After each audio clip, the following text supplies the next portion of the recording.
Friend, आप सभी का स्वागत है अपने यूट्यूब चैनल स्टडी 24 में। आइए आज हम लोग कुछ इम्पोर्टेंट क्वेश्चन देखते हैं जो कि एग्ज़ाम के व्यू से इम्पोर्टेंट है। ये गति ऊर्जा का अभिव्यंजक है। अभिव्यंजक कहे या सूत्र कहेगा तो गति ऊर्जा का तो इसका हाफ mv²। m जो है द्रव्यमान है, v जो है उसका वेग है। ठीक है। स्थितिज ऊर्जा का अभिव्यंजक तो स्थितिज ऊर्जा का mgh मास, ग्रेविटेशनल फोर्स और हाइट। ठीक है। यदि किसी वस्तु की गति 4 गुनी कर दी जाए तो इसकी गति ऊर्जा हो जाएगी। कहने का मतलब है यदि कोई वस्तु का गति 4 गुना कर दिया जाए तो उसका गति ऊर्जा में क्या होगा, तो वो जो होगा 16 गुना बढ़ जाएगा। जैसे 4 गुना गति बढ़ाएगा तो उसका गतिज ऊर्जा में 16 गुना बढ़ जाएगा। 14 बोल दिए थे, ये 16 गुना बढ़ जाएगा। सूर्य पर ऊर्जा का निर्माण होता है किसके कारण, तो नाभिकीय संलयन के कारण। किसके कारण, नाभिकीय संलयन के कारण। चाबी भरी घड़ी में कौन सा ऊर्जा होती है, स्थितिज ऊर्जा। यदि कोई वस्तु कहीं पे रखा हुआ है तो उस पर वो स्थिर है एक ही स्थान पे, इसलिए उसको बोलते हैं स्थितिज गति।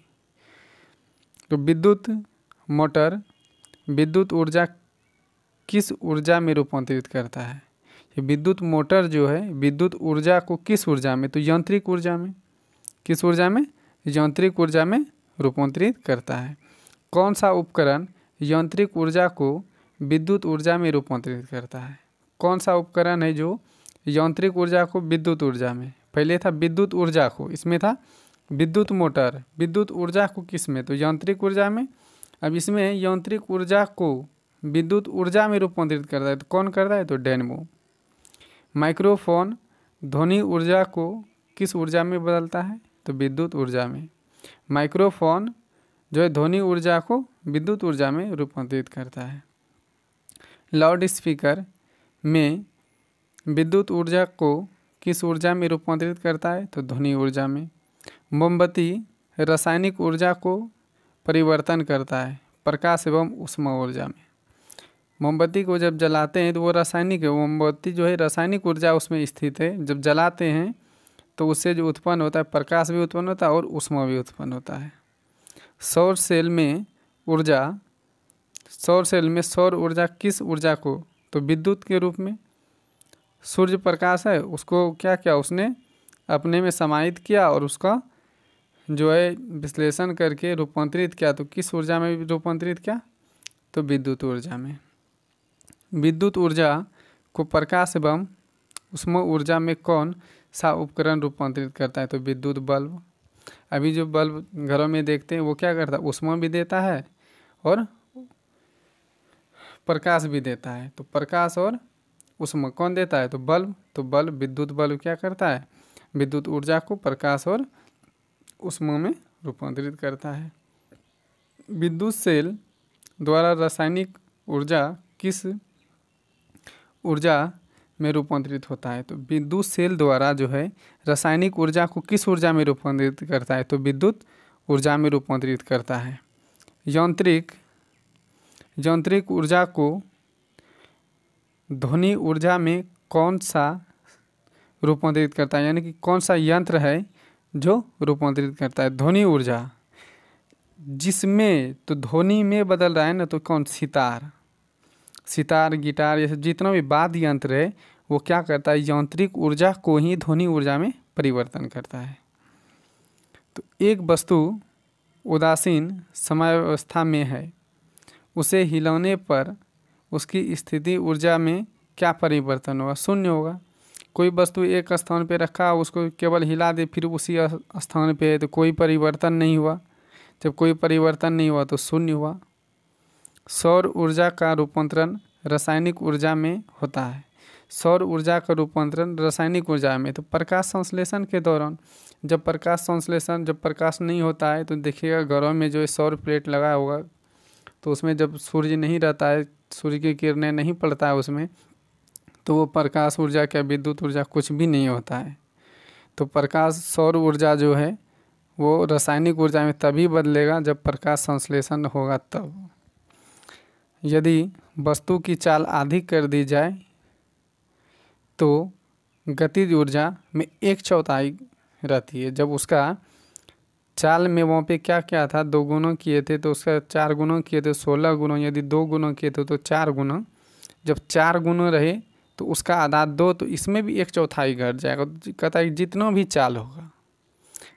चाल होगा उसको आधा करेंगे तो 1/4 गति ऊर्जा में बढ़ जाएगा, क्योंकि वो 4 गुणों बढ़ रहा था तो यहाँ भी 4 गुणों क्या होगा, घट जाएगा। अब देखिए, स्वतंत्रता पूर्वक गिरती हुई वस्तु का यानी कुल ऊर्जा, उसका जो कुल ऊर्जा आते हैं नियत, मान देते स्वतंत्र पूर्वक वो गिर रहा है, उसमें कोई ना तो घर्षण हुआ ना तो कुछ भी नहीं हुआ, उसमें कोई फिर जब तक घर्षण नहीं होता है किसी वस्तु में तो उसका नियत ही चाल रहता है, इसमें कोई परिवर्तन नहीं होता है, उसका ऊर्जा जो है उतना ही रहता है। यदि कोई 2 किलो का वस्तु है और वो स्वतंत्र पूर्वक गिरा और उसमें कोई फर्क नहीं पड़ा तो उसका भी क्या हुआ, ऊर्जा सेम रहेगा, 2 kg ही रहेगा। यदि भार W तथा प्रयास P हो तो यांत्रिक लाभ है। यदि यांत्रिक लाभ करने का मतलब जितना भी वो कार्य किया, भार इसमें जो W है ना, W मतलब कार्य, जितना भी कार्य किया और जितना उसका प्रयास किया वो टोटल, तो कार्य बटे P हो गया, जितना प्रयास किया गया, जितना भाग उसको किया गया होगा। कहता है आभास क्या है, आभास वह बल है जो लीवर पर पड़ता है। आभास एक वह बल है जो लीवर पर पड़ता है। टोकोमीटर यंत्र से नापा जाता है तो घूमने की गति, जितना भी घूर्णन गति होता है ना वो टोकोमीटर के द्वारा ही मापा जाता है। जितना घूर्णन गति होगा वो टोकोमीटर के द्वारा मापा जाता है। छोटी जी का मान होता है, छोटी जी का मान जो होता है वो 9.8 मीटर पर सेकेंड स्क्वायर। छोटी जी का मान विषुवत रेखा पर क्या होता है, न्यूनतम, सबसे कम जो होता है ना छोटी जी का मान वो कहाँ होता है, विषुवत रेखा पर। और सबसे अधिक जो होता है ना छोटी जी का मान वो ध्रुव पर होता है। सबसे अधिक जो होता है यानी महत्तम वो ध्रुव पर होता है जी का मान। पृथ्वी की सतह से ऊपर या नीचे जाने पर जी का मान घट जाता है। पृथ्वी की घूर्णन गति बढ़ने पर जी का मान कम हो जाता है। पृथ्वी का ऊपर या नीचे जाएगा तो उसका वैल्यू क्या होगा, घट जाएगा। और पृथ्वी की घूर्णन गति जब करेगा ना सर्कुलर मोशन में तो वह कम हो जाएगा, वो भी कम होगा। लेकिन क्या होता है, पृथ्वी की घूर्णन गति जैसे जैसे घटता चला जाता है ना तो उसका वैल्यू बढ़ता चला जाता है। पृथ्वी के केंद्र पर जी का मान 0 होता है। पृथ्वी का द्रव्यमान चंद्रमा के द्रव्यमान से कितना गुना अधिक है, तो 81.5 गुना अधिक है। पृथ्वी की त्रिज्या चंद्रमा की त्रिज्या से लगभग कितनी गुनी अधिक है, तो 4 गुना। पृथ्वी की त्रिज्या चंद्रमा की त्रिज्या से, कहने का मतलब ये जो चंद्रमा है उससे अधिक है पृथ्वी 4 गुना। कितना, 4 गुना।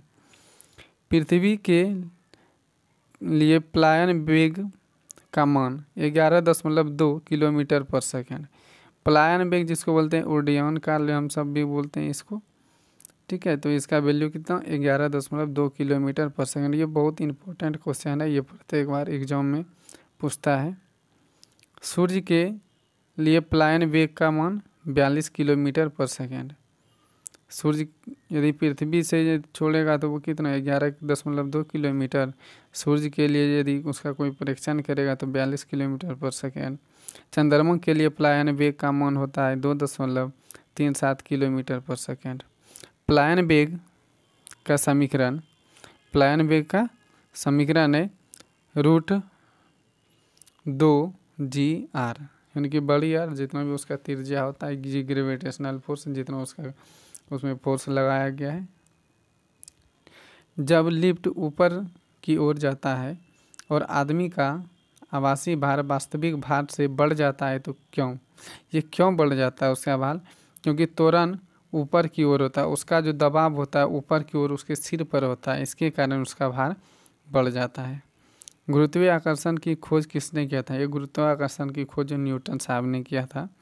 एक अंतरिक्ष यात्री को एक अंतरिक्ष यान में पृथ्वी की परिक्रमा करते समय अनुभव होता है। क्या होता है? उसको भारहीनता यानी कुछ भी पता नहीं चलता है। अंतरिक्ष में जब कोई भी व्यक्ति जाता है तो उसका क्या होता है कि वह तैरने लगता है, हवा में तैरने लगता है।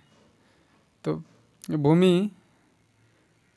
भू अस्थायी उपग्रह पृथ्वी के चारों ओर एक चक्कर लगाता है 24 घंटा में। कितना घंटा में? 24 घंटा में। विभिन्न ग्रह के सूर्य के चारों ओर गति के नियम प्रतिपादित करने वाला था कौन? केपलर। कौन था? केपलर। यह जो सूर्य के चारों ओर की गति किया था ना, ये ग्रह के सूर्य के चारों ओर, वो किसने? केपलर ने। चंद्रमा को अपने अक्ष के सापेक्ष एक पूरा चक्कर लगाने में कितना समय लगता है? करीब 28 दिन। कितना